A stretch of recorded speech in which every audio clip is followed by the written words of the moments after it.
नमस्कार मित्रांनो, मी ऋषिकेश दात्रक, एक नवीन उद्योजक, एक नवीन गोट फार्मर तुमच्यासाठी घेऊन आलेलो आहे एक महत्त्वाचा व्हिडिओ। तर मित्रांनो, महत्त्वाचा मुद्दा आहे की गाभण शेळीची काळजी कशी घेणे व काय करावे।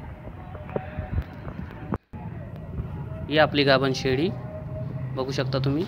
हिची तब्येत बघा मित्रांनो,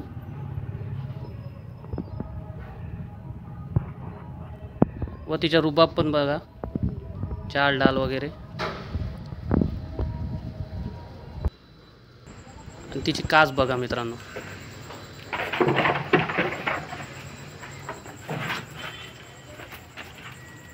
तर मित्रांनो, महत्त्वाच्या दोनच विषय, तिला पोटभर चारा देणे व टायमावर खुराक देणे। हा तिचा खुराक, जास्ती काही देत नाही मित्रांनो।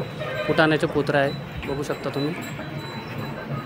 स्वस्तात मस्त खुराक, याच्याने शेळ्यांची गरज भागते।